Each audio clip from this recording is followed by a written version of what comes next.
Le monde du vivant, une émission présentée habituellement par Claude Farc qui est exceptionnellement empêché. Alors je suis là pour prendre le relais, toujours accompagné de Jean-Yves Cretin, entomologiste. Jean-Yves Cretin, bonjour. Bonjour. Alors aujourd'hui vous allez nous parler, toujours dans la famille des diptères, d'une espèce qu'on a l'habitude de voir, qu'on peut confondre régulièrement avec le moustique. On l'appelle communément le cousin, c'est le tipule me semble-t-il. Voilà. Donc, on a attaqué les diptères depuis peut-être peut-être deux séances. Ça va nous tenir jusqu'aux vacances, sans aucun problème. Je rappelle simplement les diptères. Hein, le terme de diptère dit bien ce qui veut dire deux ailes. Deux ailes, oui, c'est ça. Donc, ce sont des insectes qui ont deux ailes.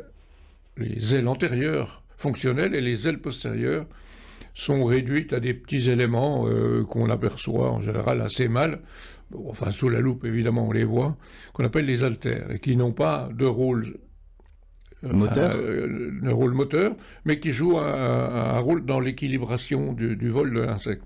Donc on a trois grands groupes avec des noms à coucher dehors, hein, c'est bon. Donc les nématocères. Les nématocères, c'est ceux qui ont les antennes longues, formées de plus de 3 articles. Les brachicères, brachie ça veut dire court, hein, cette fois, où il y a 3 articles seulement, donc des antennes plus compactes, mais néanmoins développées un peu comme des cornes. Et puis les cycloraphes, alors encore un nom à coucher dehors, hein, ce qui vient simplement du fait que l'adulte, quand il éclot de sa pupe, hein, c'est le petit élément que tout le monde a déjà vu, hein, ça ressemble à un petit tonneau brunâtre. Quand la mouche sort, elle fend sa coque, hein, sa pupe, d'une façon très particulière, en découpant, enfin ça se découpe comme un rond, d'où cycloraphe, celui qui sort en découpant un élément circulaire. Donc parmi les nématocères, on commence finalement en effet avec la grande famille des tipulidés. Il y a 15 000 espèces dans le monde, hein, et puis plus d'1 millier en Europe. Et ce sont en effet ces cousins, ces gros insectes à 2 ailes, des grandes pattes, des grandes antennes, totalement inoffensifs, hein, à l'état adulte, et que l'on voit souvent posés contre un mur, hein, ça tire l'œil, parce que certains... Ou se taper contre la fenêtre régulièrement. Ou contre la fenêtre, et ce sont des insectes qui peuvent atteindre, chez certaines espèces en tout cas, presque 10 cm d'envergure. 10 cm, c'est la moitié de la longueur d'une main.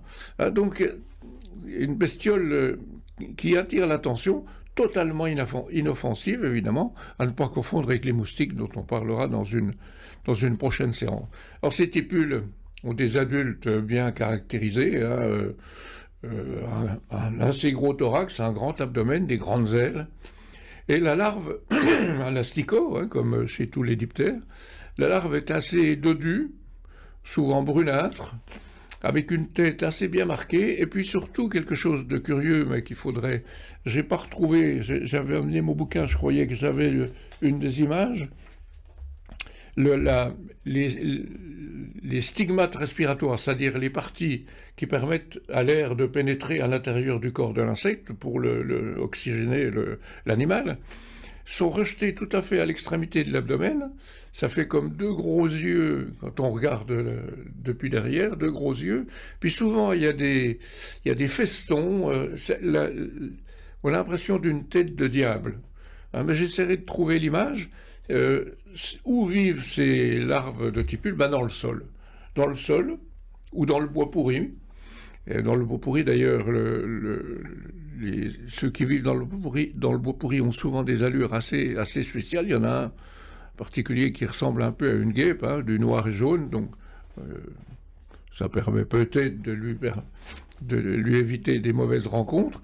Donc ces asticots peuvent être en quantité considérable dans le sol, plusieurs centaines de kilos à l'hectare. Oui. Oui, c'est un moyen d'alimentation pour pas mal d'oiseaux, les merles, enfin en particulier.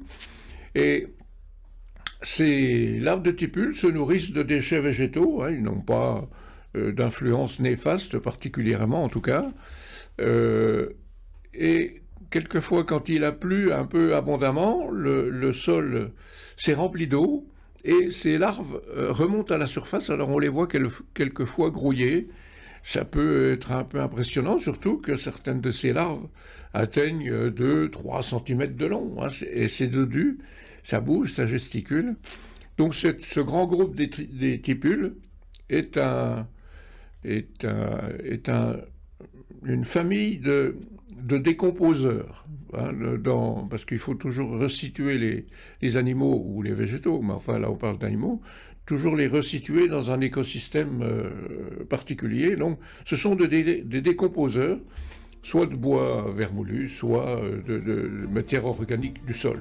Merci. Donc, rôle très important, sinon la matière organique s'accumule et elle ne disparaît pas, exactement. La végétation. Merci beaucoup Jean-Yves Cretin. Je rappelle que vous êtes entomologiste. On vous retrouve la semaine prochaine pour un nouvel épisode du Monde du Vivant où nous allons peut-être commencer à parler des moustiques. Alors c'est la saison en plus. C'est la saison. Merci beaucoup Jean-Yves Cretin.